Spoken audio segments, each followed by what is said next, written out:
Arizona, homeowner's best friend. The smaller shrubs, a lot of them, the frost and at my house is the pruning. I just cut it right off at the root ball at the ground level, especially bougainvillea. It's going to be back. It'll grow back.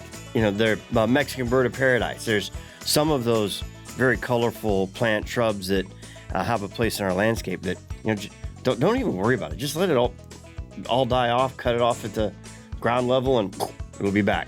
Yep. Roses are like that. Yeah, roses are kind of like that too. A lot of our desert plants, they'll typically just grow right back.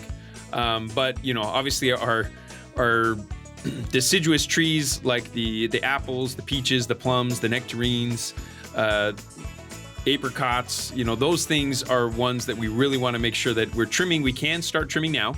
I mean, it's a good time if you got some extra time, not a lot of things going on in your garden. Ash trees, those are other good ones. Most ash trees are kind of grow to their own shape naturally, so you don't really have to prune them. So number one rule that we're going to be pruning for, though, is we're going to prune against damage.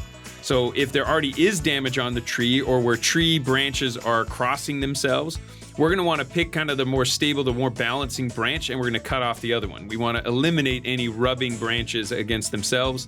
That's a key component. Any twining branches where branches might be looping over themselves. And again, these are for the deciduous trees, the trees that have lost their leaves. So it's pretty easy to see your inner scaffolding of these trees because there's no leaves to cover it anymore.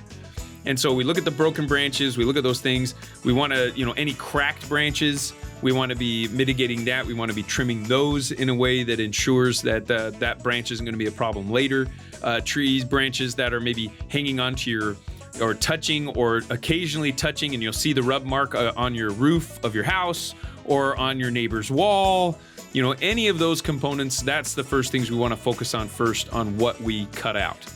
And when we're cutting those off, we want to make sure we're doing a nice clean cut, pretty much as perpendicular to the direction of that branch as we can, really so that it can heal over quickly. And if we can make it at a junction point that's close to, a branch point, a branching off, if we're doing it close to that point and we don't want to really damage the cambium layer too much, because that's what allows it to heal.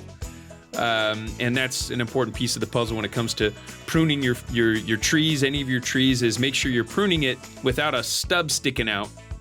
Because if you leave that stub sticking out too much, if it's too far out away from the rest of the core of the tree, it's not going to heal over. You're just going to end up with this funny little stub, which makes it susceptible to some of the boring type creatures that might get in during the summertime. They'll bore right into your tree and kill your tree. Rosie on the house, every Arizona homeowner.